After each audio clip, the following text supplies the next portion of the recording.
رسول الله صلى الله عليه وسلم. هنستكمل سويا الشرح بتاع الثيوري اوف الاستيستي.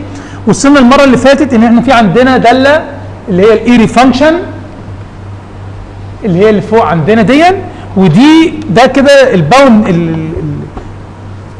الكومباتيبيليتي ايكويشن بتاعه الفاي، ان هي لازم تحقق ان التفاضل الرابع ليها بالنسبه لاكس وواي لازم يساوي صفر. طيب من المعادله فاي، من الداله فاي هقدر ان انا احسب سيجما اكس وسيجما واي وتاو اكس واي. منين؟ من المعادلات اللي قدامنا دي، ان سيجما اكس هتساوي بارشل تو فاي بارشل واي سكوير، والسيجما واي بتساوي بارشل تو فاي بارشل اكس سكوير، والتاو اكس واي بتساوي ناقص بارشل تو فاي بارشل اكس بارشل واي.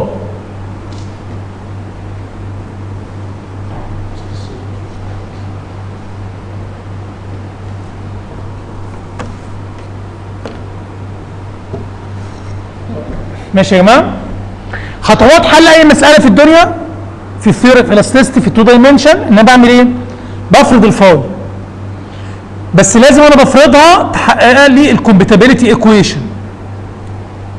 بعد ما تحقق الكومباتيبيليتي ايكويشن طبعا بفرضها يكون فيها كونستانتس ثوابت. ببدا اجيب معادله للسيجما اكس وللسيجما واي وللتاو اكس واي، اعوض في الباوندري كونديشنز بتاعتي، ومن الباوندري كونديشنز اقدر احصل على الثوابت. اثناء تعويضي في الباوندري كونديشنز لو حصل ان في باوندري كونديشن ما تحققش، يعني لو انا بعوض لقيت طلع لي 5 يساوي صفر، هل ينفع 5 يساوي صفر؟ يبقى فرضك من الاصل للفاي غلط، يبقى لازم تعيد مره اخرى فرض الفاي. زي ما قلنا الكونستانتس بتتحسب منين؟ من الباوندري كونديشنز. لو بصينا بصه سريعه على الرسمه اللي قدامنا دي، ده شكل الباوندري كونديشنز اللي عندي. يعني لو بصينا على الايدج اللي فوق ده، لو بصينا على الايدج اللي فوق ده كده سيجما واي، وده تاو اكس واي، وده سيجما اكس. مظبوط يا جماعه؟ ودي الاتجاهات الموجبه بتاعت التاو لو تفتكروا، الاتجاهات الموجبه. نفس القصه عندنا هنا سيجما اكس وسيجما واي وتاو اكس واي. يبقى انا لو انا عندي ايدج علوي او ايدج سفلي، غالبا هلاقي ان انا اقدر اجيب باوندري كونديشنز في السيجما واي وفي التاو اكس واي. لو عندي ايدج جانبي زي كده هلاقي ان انا اقدر اجيب باوندري كونديشنز في السيجما اكس وفي التاو اكس واي. واضحه؟ اللي على اليمين ده هناخده قدام ان شاء الله، ان المسائل لو هي بولر سيركولر، يعني عندنا شافت بيتاثر ببعض الفورسز وعايزين نحسب الاستريس جواه بكام. فانا ساعتها مش هشتغل سيجما اكس وسيجما واي وتاو اكس واي، هشتغل سيجما ار وسيجما ثيتا وتاو ار ثيتا، اللي هو بقى ايه؟ سيجما راديال وسيجما تانجنشال والشير في البولار كوردينيت. يمكن اخدها قدام دي شويه، خلينا في المثال اللي معانا. خد مثال اللي قدامنا ده. عندنا هنا مثال لليوني اكسيال تنشن بروبلم. عندنا مساله معرضه لشد. كلام كويس. البليت اللي قدامنا ده ابعاده 2L في 2C، وتعمدت احط الاورجن هنا واحط اكس وواي كده علشان المساله بتاعتي تبقى سيمتري، لان كل مساله ما كانت سيمتري او انتي سيمتري كل ما وفر معايا في فرض الفانكشن فاي، زي ما نشوف قدام. يعني المساله بتاعتي خدت المحاور على انها تبقى سيمتري او انتي سيمتري، بيبقى فرضها سهل. لو هي سيمتري بيبقى الفاي الاوردرز بتاعتها كلها اود ايفن. اقول تاني لو المساله بتاعت السيمتري بيبقى الاوردرز، يعني الاسس الباورز اللي عندي بتبقى كلها ايفن. لو انا عندي انتي سيمتري بيبقى الباورز كلها ايه يا جماعه؟ اود، يعني فرديه. وهنشوف الكلام ده مع بعض. فانا جيت هنا فرضت الاوريجن في النص وفرضت اكس وواي كده بحيث تبقى سيمتري دبل سيمتري، سيمتري في الاكس وسيمتري في الواي. يبقى انا فاهم ان انا لما اجي افرض الفاي هتطلع لي كلها يا جماعه بباورز ايه؟ ايفن، زوجيه. الباوندري كونديشنز تعال نبص عليها. انا عندي في ايدج فوقاني وايدج تحتاني، سهله جدا. هل الايدج الفوقاني معرض لاي شد او ضغط او التحتاني؟ لا. طب هل معرض لاي فورس شير اكسترنال؟ لا. يبقى انا عندي باوندري كونديشنز ان ان سيجما واي للاكس وبلس اور ماينس سي بتساوي صفر. يعني الاسترس عند اي نقطه احداث فيها اكس وزائد او ناقص سي، ما نقولش هنا. فالنقط اللي فوق كلها ديا الواي بتاعها بموجب سي، والنقط اللي تحت كلها ديا الواي بتاعتها بماينس سي. يبقى سيجما واي لاي نقطه لها اي اكس والواي بتاعتها بلس اور ماينس سي بتساوي صفر. نفس القصه تاو اكس واي لنفس النقط دي اللي هي اكس وبلس اور ماينس سي بتساوي صفر. طب تعالوا نشوف التو ايدجز الجانبيين. انا عندي هنا في شد تي، يبقى لازم سيجما اكس عند اي نقطه هنا لازم يساوي موجب تي.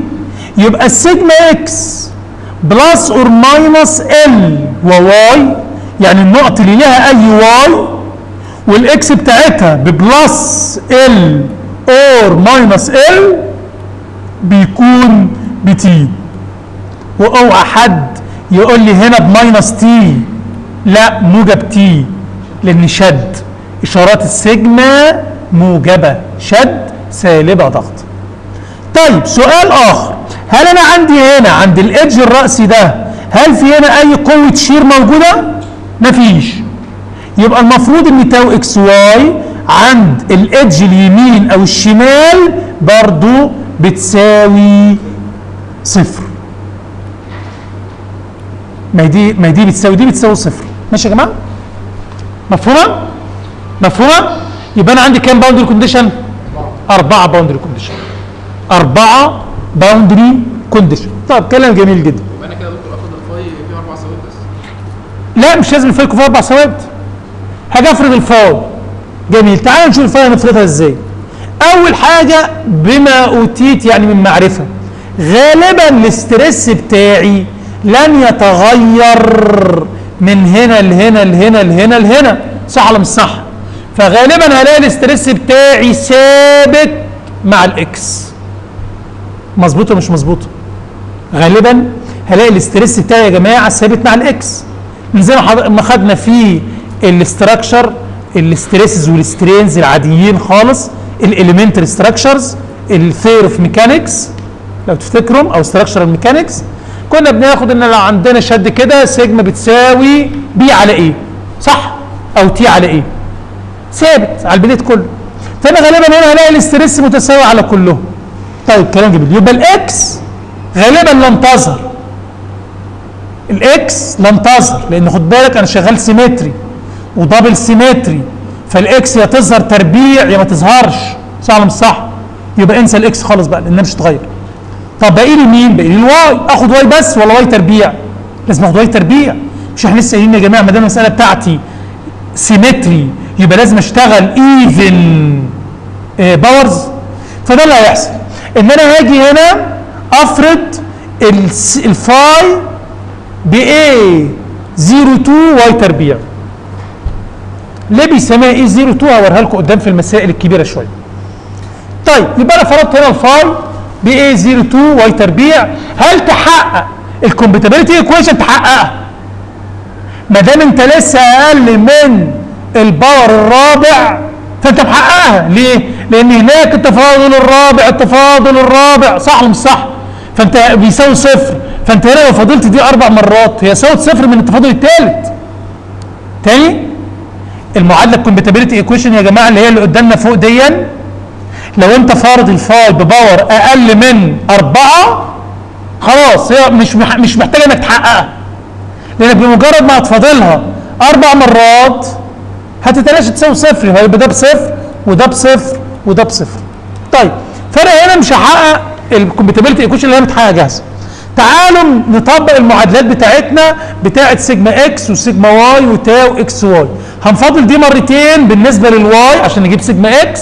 طبعا اول مره هينزل لي 2 وتاني مره هتطير الواي، فهتلاقي ان سيجما اكس هتساوي 2A02.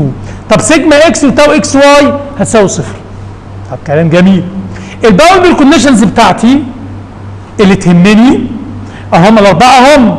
ده يهمني قوي ان سيجما اكس عند سيجما اكس عند الاكس ال او ماينس ال وواي بتساوي تي. طب تعالى هنا في المعادله دي حط لي اكس. هو فيها اكس؟ ما فيهاش اكس. طب حط الاكس زائد او ناقص ال وحط الواي بواي، يبقى لازم السيجما تساوي تي. يبقى من هنا هنشيل دي نحط تي، وفي الطرف اليمين هشيل الاكس والواي واحط عوض بقيمهم، مفيش لا اكس ولا واي. من هنا هوصل ان انا عندي ان A نوت بتساوي تي على 2. A نوت بتساوي تي على 2. طبعا انا وصلت ان سيجما اكس وتاو اكس واي بصفر، محققين ليا الثلاث شروط دول. سليم يا جماعه؟ وطبعا ده منطقي ان انا لما اجي اشد بفورس كده يونيفورم متساويه، ايه اللي هيخلي البلوك اللي هنا حاجه تيجي فيه كده وحاجه تيجي فيه كده؟ صح؟ الكلام ده لما يكون الشد غير متساوي. لكن ده الشد متساوي، يعني كل نقطه بتتحرك زي الثانيه بالظبط. فخلاص مفيش اي بلوك من البلوكات الداخليه هيحصل عليها شير سترين او شير ستريس. كلام ظريف؟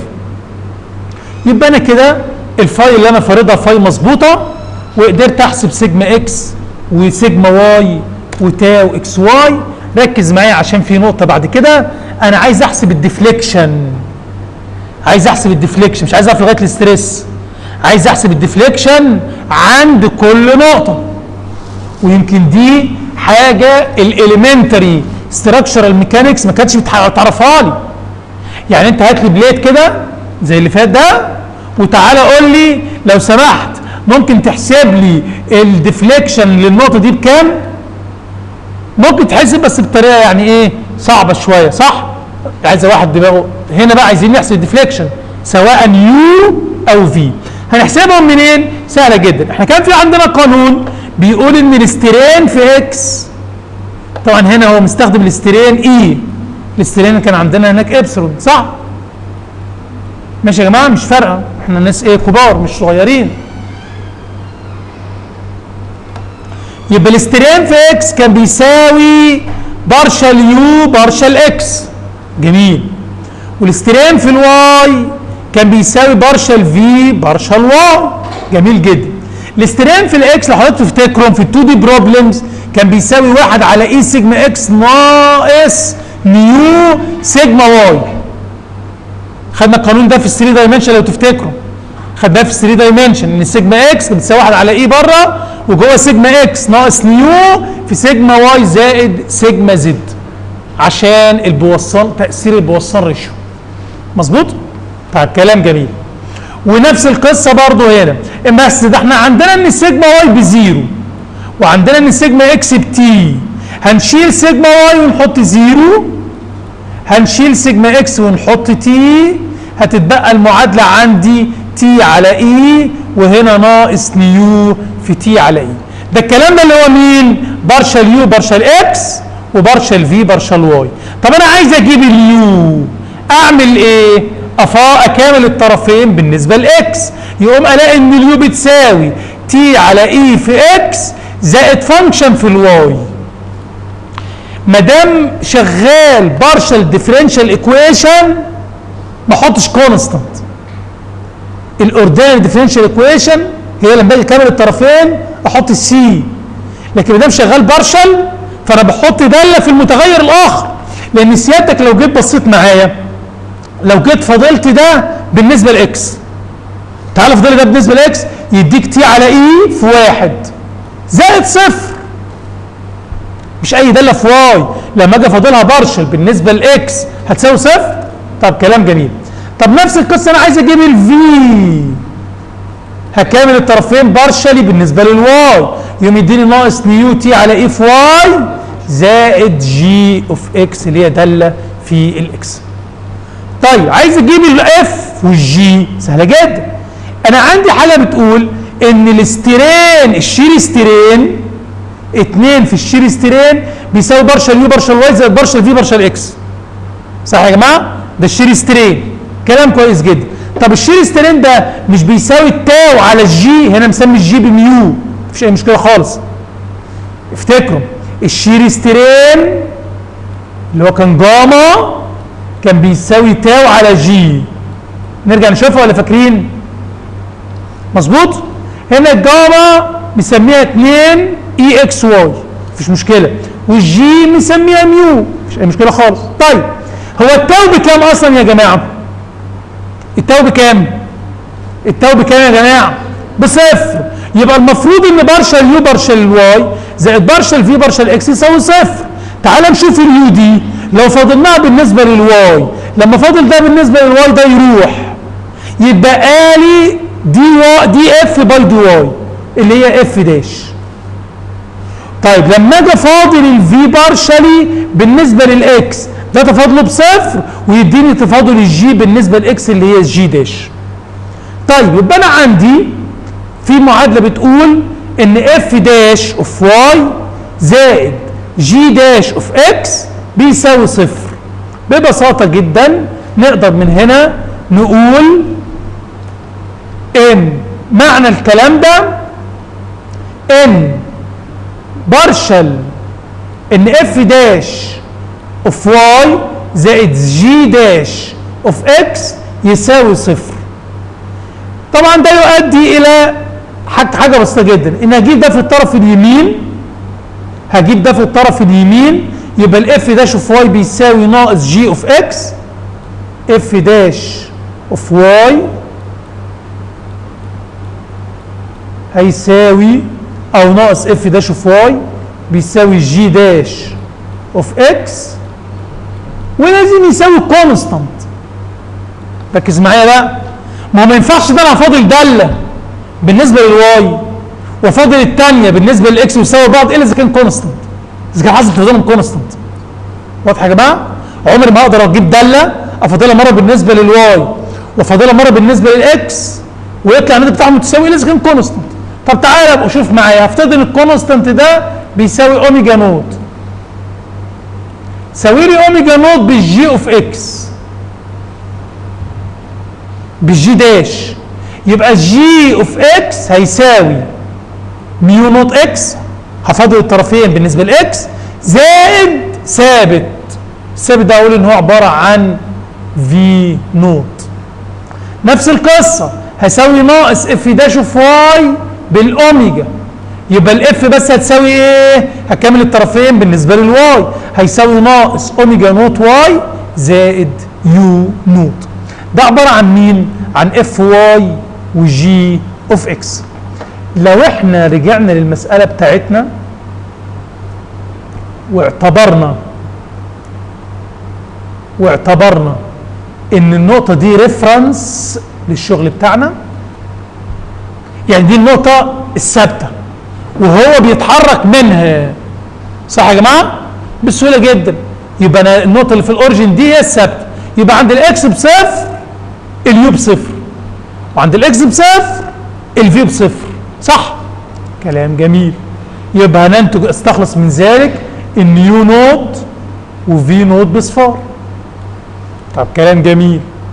لا ده احنا هنرجع نقول هنفترض كذلك ان النقطه دي ما لفتش، الاوريجن بتاعنا ده ما لفش، حتى لو كان في دوران فكأن دي الفيكسد بوينت اللي لا مشيت اكس ولا واي ولا لفت، وبقيه الناس لفوا منها او اتنسبوا اليها. اقول دي تاني؟ اوضح دي تاني يا جماعه؟ اوضح دي تاني؟ ما انا عندي لو عندي اي حاجه اتحركت، كنت خدته زمان في الميكانيكس حاجه اسمها الانستينيوس سنتر اوف موشن، يعني لو عندي جسم بيتحرك بيلف مثلا، صح؟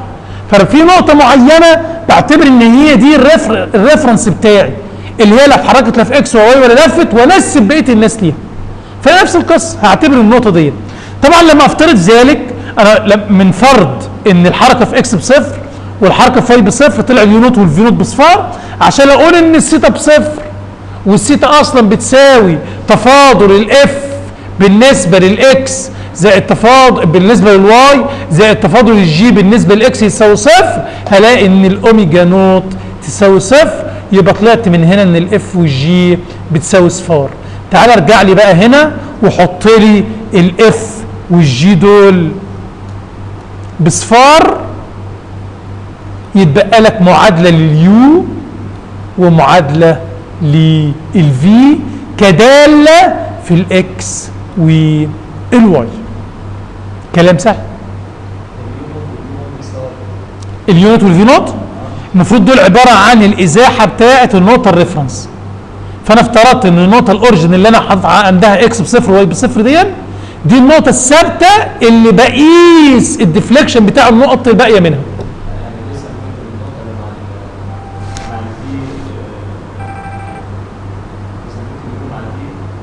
ايه؟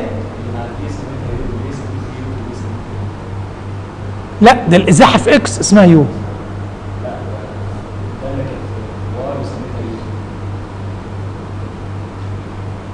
حبيبي ركز معايا، بص معايا، انا هنا دي يو طلع داله في الو اف صح؟ ما ركز معايا، انا هقول لك اهو خلاص. يبقى اليو فيها ايه؟ اف، فانا قلت يبقى الاف يو نوت. ماشي كده؟ خد مساله اخرى عشان حاسس الناس بدات تستسهل الموضوع واحمد هينام اهو. عندنا مساله عليها بيور بيندنج اوف بيم عليه بيور بيندنج، مومنت من ناحيته ومومنت من ناحيته. تعال نستخلص الاول الباوندري كونديشنز. الايدج اللي فوق عليه اي تراكشن، عليه اي فورس، عليه معلوم شوف على طول سيجما واي للايدج اللي فوق والايدج اللي تحت بصفر والتاو بصفر اهو اللي هم دول. ادي السيجما واي اهي وادي التاو اكس واي اهو. جميل. طب النقطه دي والنقطه دي في عليهم شير؟ مفيش، يبقى بصفر برضه. كلام جميل. تعالى بقى نقف هنا وقفه تامليه. هنشوف بس اصبر. الادج اللي على اليمين او اللي على الشمال، طبعا زي ما انتم عارفين ان المومنت ده بيشد وبيضغط، صح ولا مش صح يا جماعه؟ بيشد ولا ما بيشدش؟ بيشد في ناحيه ويضغط في ناحيه صح؟ كلام جميل. لما يجي يشد ويضغط المفروض هل هنا في الحته دي في اي قوه موجوده كده؟ في اي قوه خارجيه موجوده؟ يبقى المفروض ان سيجما اف اكس هنا تساوي صفر، صح ولا مش صح يا جماعه؟ سيجما اف اكس تساوي صفر. خد بالك السيجما مش بصفر، سيجما اكس مش بصفر. اقول لك اصل ما فيش حاجه لا، المومنت ده بيعمل لي شد وضغط، يبقى السيجما اكس لا تساوي صفر. لكن المفروض ان مجموع الفورسز اللي هنا الافقيه تساوي صفر، تعادل بعضها، تعادل بعضها صح؟ لان عندي النقطه دي ما فيش سبورت. هل عند النقطه دي في سبورت، في هوريزونتال فورس تعمل لي ضغط او شد او الكلام ده؟ ما فيش اي قوه خارجيه، صح ولا مش صح يا جماعه؟ يبقى لازم ان سيجما اف اكس تساوي صفر. طب سيجما اف اكس دي اعملها ازاي؟ عادي خالص. لو خدت السيجما اكس وضربتها في الدي واي، ايه هو الدي واي؟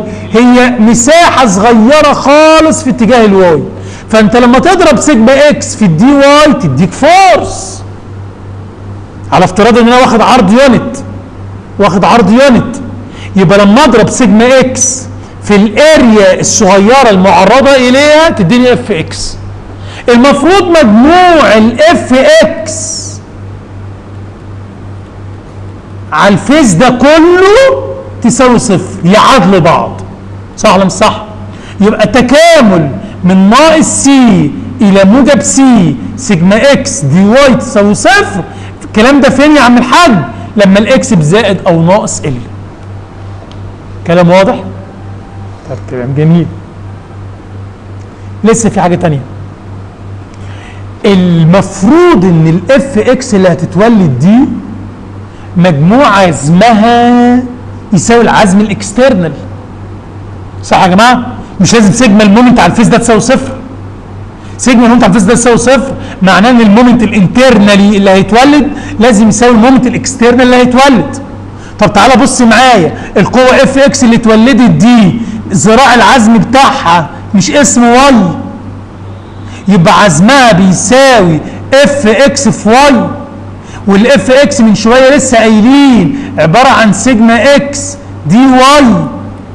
يبقى المفروض عندي سيجما اكس واي دي واي ده يديني عزم القوه اف اكس الصغيره حوالين الاوريجن.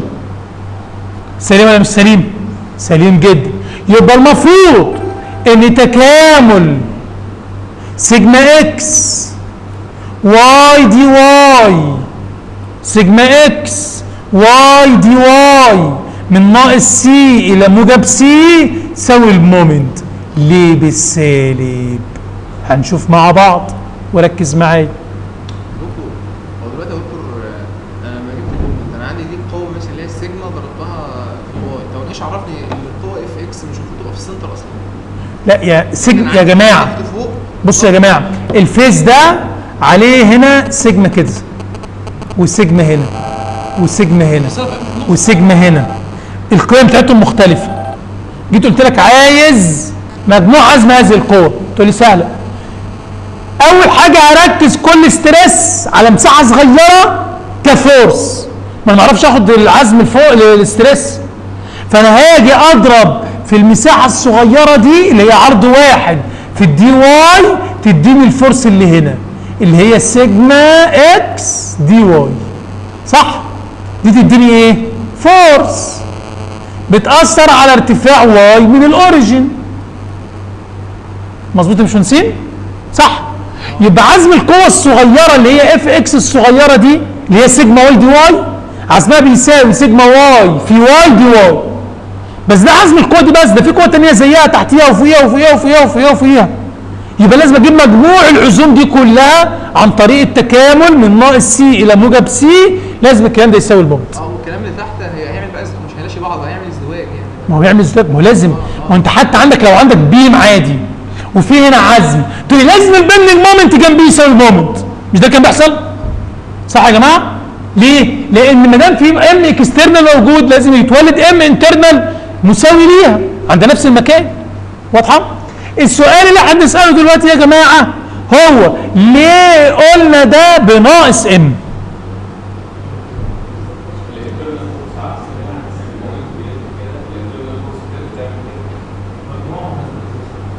ايه؟ مجموع مين؟ لا بصوا يا جماعه، هو انا الاسترس الموجب معناه تنشن ولا كومبريشن؟ الواي الموجب لفوق ولا لتحت؟ صح كده؟ طب تعالوا نبص مع بعض. لو انت سيادتك خدت هنا السيجما موجبه خلاص والواي موجبه صح؟ عزم دول يديك مع العزم ده ولا عكسه؟ عكسه. اقول تاني يا جماعه، واضحه؟ يبقى انا قلت السيجما الموجب بيكون تنشن والواي الموجب بيكون لفوق، فانا هاخد سيجما الموجب في الواي الموجب واشوف بتعمل لي مومنت ايه. لو مع المومنت الاكسترنال يبقى بيساويه، لو عكس المومنت الاكسترنال يساوي ناقص ام. دي كده اللي هي الباوندري كونديشنز. طب عايزين نفرض الفاي. اول حاجه لازم اخد بالي منها مساله بتاعتي دي سيمتري حوالين الواي وانتي سيمتري حوالين الاكس. هنا كانت سيمتري اكس وواي، هنا لا، عندي سيمتري حوالين الواي وانتي سيمتري حوالين الاكس. ليه انتي سيمتري حوالين الاكس؟ لو اللي فوق عليه تنشن يبقى تحت عليه كومبريشن، صح ولا مش صح؟ بنفس المومنت. طب كلام جميل جدا. والاستريس سيجما اكس عند الايدجز هيختلف حسب الواي، مظبوط؟ فهنيجي نفرض ان الفاي بتساوي A03 واي تكعيب. ليه يا عم الحاج واي تكعيب؟ ما كان واي تربيع حلو ولا لا؟ الواي تربيع لما كنت بفاضلها مرتين عشان اجيب سيجما اكس كانت بتديني سيجما اكس كونستانت، لكن انا عندي هنا سيجما اكس مش كونستانت، سيجما اكس هيتغير مع الواي، صح؟ فلازم اديها واي تكعيب علشان لما اكملها افاضلها مرتين تديني سيجما اكس زي ما واضح قدامنا اهو. سيجما اكس هتساوي 6 اي 0 3 واي. اي 0 3 ده كله كونستانت، هو بس الفريضه كاتبها لان الصيغه العامه لو انا بفرض ده من الدرجه الثالثه بقول عباره عن اي 3 0 اكس تكعيب زائد اي 2 1 اكس تربيع واي زائد اي 1 2 اكس واي تربيع زائد A 03 واي تكعيب. ليه هو فارض كده؟ لان خد بالك المشكله زي ما هنشوف قدام في الامثله المكلكعه شويه انك دايما مش بيبقى هي نفس الاوردر. يعني ايه مش نفس الاوردر؟ يعني دي كده من الدرجه الثالثه صح؟ قد مسائل تلاقي فيها كمان دخل فيها الدرجه الثانيه اللي هي اكس تربيع واكس واي وواي تربيع، وممكن تلاقي الدرجه الرابعه والثالثه والثانيه، فتلاقي الكونستنس بتاعتك ما شاء الله يعني ايه غزيره جدا. فلو انت في بعض الكتب تسميها اي 1 اي 2 اي 3 اي 4 اي 5 اي 6 هنا قال لك لا نديها اسم يعني ايه يعبر عن انت في انهي ليفل والاكس الباور بتاعها بكام والواي بكام. واضحه يا جماعه؟ طيب تعالوا نشوف مع بعض. يبقى احنا عندنا الفاي فرضنا ان هي بتساوي اي 0 3 واي تكعيب، سيجما اكس بتفاضل مرتين اداني 6 واي في الاي 0 3، والسيجما واي والتاو اكس واي بتساوي 0 لان طبعا ما فيش فيهم اكس، فلما تيجي تفاضل لي مره او مرتين بالنسبه للاكس تديك 0. طيب اين الباوندري كونديشنز؟ ها هي الباوندري كونديشنز. يهمنا جدا هذا الرجل. ازاي؟ انا عندي سيجما اكس بتساوي 6 a 0 3 في واي. تعال نعوض هنا كده هنلاقي دي تكامل من ناقص سي الى موجب سي. ركز 6 a واي تربيع دي واي. سليم ولا مش سليم؟ تاني ما في هنا واي وفي هنا واي. طيب هنكمل الطرفين هيديني 2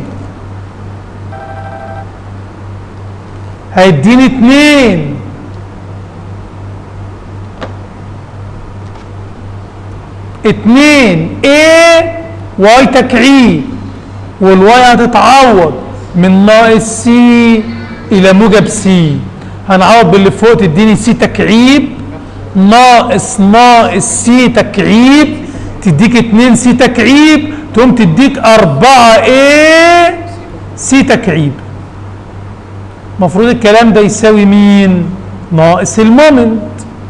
يبقى الايه من هنا هتساوي ناقص ام على 4 سي تكعيب زي ما هو طلع قدامنا مظبوط. فنقدر نجيب معادله السيجما اكس والسيجما واي والتاو اكس واي بصفر. سهله؟ طيب عايزين نجيب اليو والفي از اون از زي ما شفنا قبل كده. هقول ان السيجما اكس بتساوي كذا والسيجما واي بتساوي كذا. السيجما اكس اصلا لو تفتكر هجيب منها الاسترين عن طريق القسمه على الاي والتعويض، هتلاقي ان السيجما بارشل يو بارشل اكس بتساوي قيمه السيجما اكس على الاي. كامل الطرفين بالنسبه للاكس وحط داله في الواي. برضه نفس القصه، تفاضل الفي بالنسبه للواي هيساوي ناقص نيو وفي اصلا ناقص نيو سيجما اكس على الاي. هنبرشل مرتين بالنسبه للواي زائد فانكشن في الاكس، وهنجيب الشير سترين بيساوي صفر.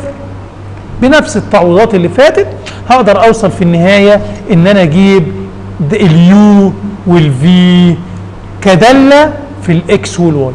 ويمكن الاليمنتري ستراكشر ميكانكس ما كانتش بتقدر تجيب اليو والفي المساله دي بدقه.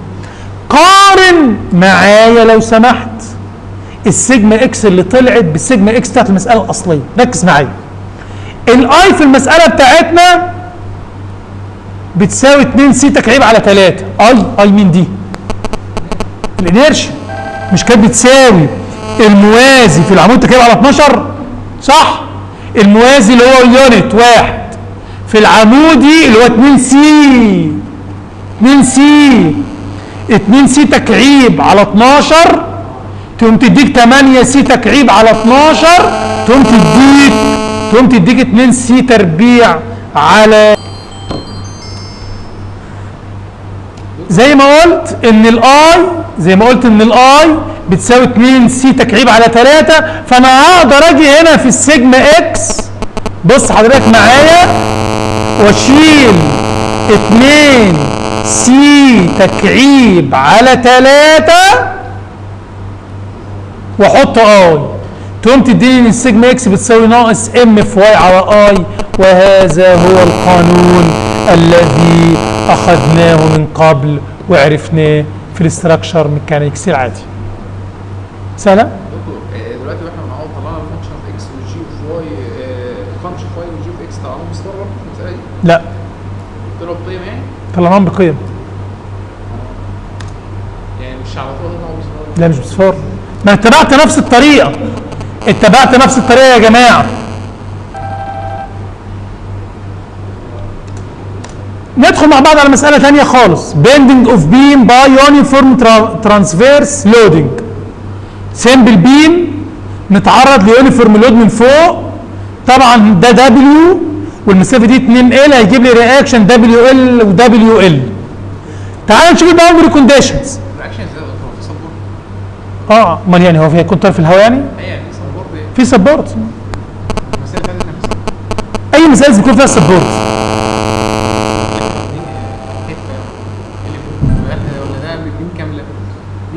بيم كامله. يعني المساله اللي فاتت دي يا جماعه، المساله دي كان على افتراض ان هنا في سبورت هنا كده وهنا في سبورت هنا كده هنج.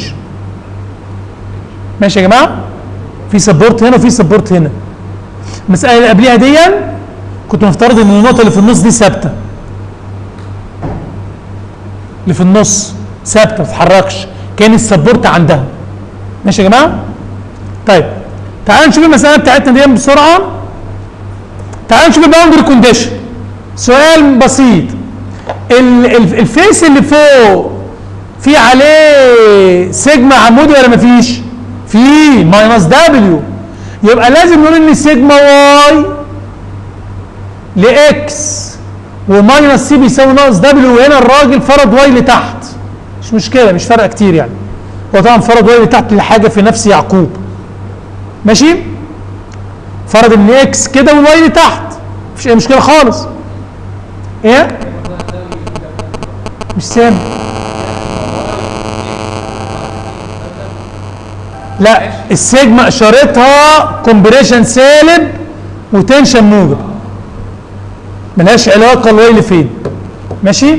الواي اثر معايا بس في ناقص سي ولا موجب سي. طيب الفيس اللي تحت عليه اي سيجما واي يبقى صفر. طب في هنا شير فوق او تحت؟ لا، يبقى التاو اكس واي عند الموجب والناقص سي بصفر. طب تعالى بص لي على الجنبين بقى، ركز معايا في الجنبين. ركز معايا. اول حاجه قد يكون في ستريس في الاكس، قد يكون، بس مفيش فورس في الاكس، يبقى لازم سيجما اكس دي واي تساوي صفر. بص يا معايا، لازم تركز. انا هنا عندي سبورت رولر وهنا سبورت رولر. عند الرولر ده في رياكشن افقي ولا مفيش؟ يبقى لازم سيجما في اكس تساوي صفر. في عزوم ولا مفيش؟ يعني النورمال فورس هنا بكام يا جماعه؟ بصفر. والبند مومنت هنا بكام يا جماعه؟ بصفر. طب الشير بصفر؟ لا مش بصفر طبعا. طب اترجم ازاي ان النورمال فورس بصفر وان الشير بصفر؟ اهي النورمال فورس بصفر اهو، ان مجموع الفورسز بتلاشي بعضها. المومنت بصفر، مجموع العزوم بتلاشي بعضها تساوي صفر. طب الشير بقى، هل الشير يساوي صفر؟ لا ما يساويش صفر. ركز معايا في الحته اللي جايه دي، ركز معايا. الشير هنا المفروض ان مجموع الشير يساوي دبليو ال، مجموع الشير يساوي دبليو ال، مجموع الشير يساوي دبليو ال. وده اللي حصل، ان قلت تاو اكس واي في الدي واي، خد بالك تاو اكس واي ده شير ستريس، لما ضربتها في الدي واي في عرض واحد ادتني شير فورس صغيره، لما كملت من ناقص سي لموجب سي تديني مجموعها دبليو ال. بس شوف الحاجه الغريبه دي، هنا زائد ناقص وهنا ناقص زائد، معناه ان عند الزائد ال بناقص دبليو ال، وعند الموجب فاهمين القصه؟ لا غريبه قوي دي، اشمعنى؟ بص معايا، بص معايا، الشير الموجب هنا عند النقطه دي، عند الفيس ده طالع ولا نازل؟ لا نازل. كان قبل كده طالع لما كان محور واي طالع لفوق. افتكر معايا القاعده بتاعت الشير، افتكر معايا القاعده بتاعت الشير، افتكر معايا القاعده بتاعت الشير. الفيس اللي السيجما نورمال عليه تنشن مع محور اكس، يبقى الشير اللي مع الواي هو الموجب. مش ده اللي قلناه المره اللي فاتت او اللي قبل فاتت؟ صح يا جماعه؟ وده اللي حاصل، ان انا عندي عند النقطه على الفيس ده الشير اللي لما الشير هنا الموجب لتحت، ليه لتحت يعمل حاجه؟ عشان محور واي نزل لتحت. وصلت ناقص زائد دي؟ هنفرض الفاي بشكل مبسط جدا بالشكل اللي قدامنا ده، هتعرف تستنتجها بسهوله جدا طبعا. ماشي يا جماعه؟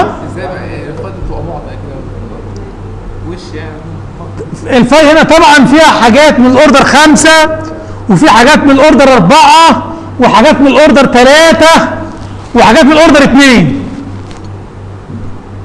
مش واضح؟ ماشي يا جماعه؟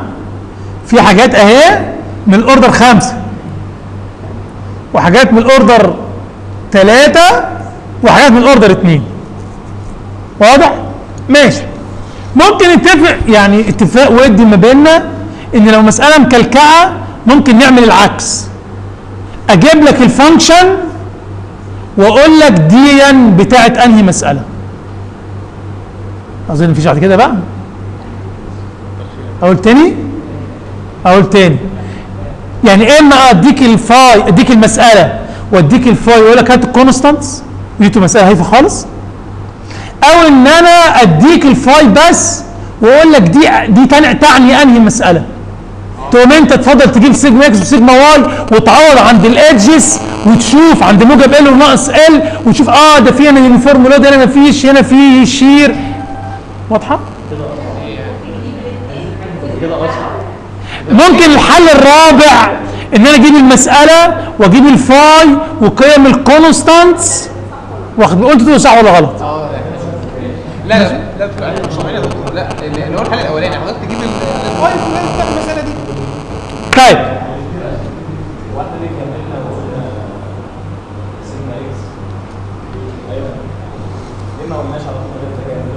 هنا لان ممكن يكون في سيجما اكس موجوده، ممكن يكون في سيجما اكس موجوده. يعني انت من الباوندري كونديشن بتاعك مش بتقول ان النورمال فورس هنا يساوي صفر؟ صح؟ النورمال فورس جلوبالي، ليه قلت النورمال فورس يساوي صفر؟ عشان ما فيش فورس خارجيه داخله عليك او خارجه. صح ولا مش صح؟ لكن لو في سيجما اكس لاشي بعضها هتلاشي بعضها.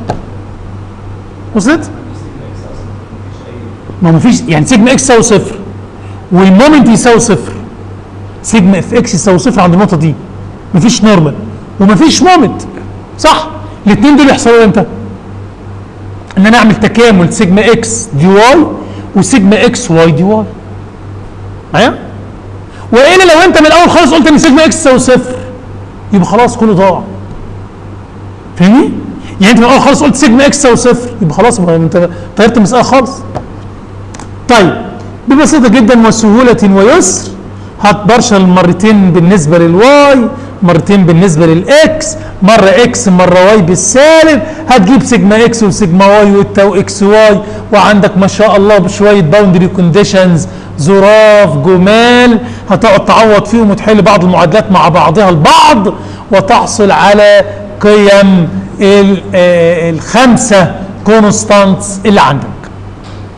سهله؟ ثم تنطلق بعد ذلك قارن بقى يا حضرة المقارن، قارن يا حضرة المقارن بين هذا الكلام وبين الاليمنتري ستراكشر ميكانكس.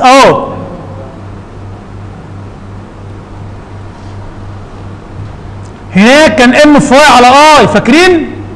لان ده سمبل بي معرض لليونيفورم لود، والمومنت اقدر اجيبه داله في الاكس. مش خدنا زمان يا جماعه ان انا لو عندي سمبل بيم زي كده على اليونيفورم لود دبليو ودي 2 ال، هجيب الرياكشن هنا دبليو ال وافرق على بعد مسافه اكس، اجيب المومنت هنا بيساوي دبليو ال اكس ناقص دبليو اكس تربيع على 2. فاكرين كده؟ واضح يا جماعه؟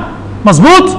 فاضل اجيب المومنت والسيجما بتساوي ام في واي على اي، اهو ده اللي الراجل عمله، ام في واي على اي وحط المومنت بدبليو ال تربيع ناقص اكس وعوض. لو قارنت الاثنين مع بعض هتلاقي ان طبعا بتاعه الثيوري اوف الاستيستي بتديني دقه اعلى وتقترب من بتاعه الاليمنتري ستراكشر ميكانكس لو ان ال كبيره جدا بالنسبه للسي. ما اصل لو ال صغرت والسي كبرت انت دخلت على الديب بيم، صح ولا مش صح؟ لو ال صغرت يا جماعه والسي كبرت بندخل على الديب بيم، وانت عارف ان السيجما بتساوي ام في واي على اي، دي ان فاليد في الديب بيم، صح ولا مش صح؟ فالثيوري اوف الاستيستي ادتني المعادله بالظبط بتاعتي اللي اقدر اعوض فيها. طبعا بسهوله ويسر ولطف هتجيب اليو والفي ويظهر لك اف اوف واي وجي اوف اكس اللي انت عارفهم كويس جدا، وتجيب الشير وتفرض مره تجيب الاف واي والجي اوف اكس وتعيش عيشه حلوه، وتجيب في الاخر اليو والفي اللي بيحددوا لك الديفليكشن عند اي نقطه في الاكس او في الواي. لو حسبت الماكسيمم ديفليكشن في النص بين الثيوري اوف الاستيستي هيديك هذه المعادله. لو حسبته من الاستراكشر العادي يديك هذه القيمه. دي ما كانتش كده خالص. الرقم 524 ده عمرنا مش شفناه في حياتنا، كان على 384. فاكرين؟ صح. بس الكلام ده لان البيم هناك كان طولها ال، هنا البيم طولها 2 ال، هنا البيم طولها 2 ال، صح؟ تلاحظ ان الكلام ده يطلع هو لو السي على ال صغيره جدا. لو السي على ال صغيره جدا جدا جدا جدا وربعتها هتلاقي الترم ده كله يطير، يتبقى لك 5 على 24 ده بنقول له اس 4 على اي اي في 1. موضوع ظريف ولا مش ظريف؟ اظن احسستم الان بقيمه الثيوري اوف الاستيستي، ازاي ان هي تقدر تدينا قيم دقيقه جدا لاي مساله موجوده عندنا. هنكتفي بكده النهارده لان الظهر عشان الظهر جدا، فهنكتفي بذلك. ان شاء الله الساعه 2. انتوا عندكم حاجه قبل 2 اصلا؟ طيب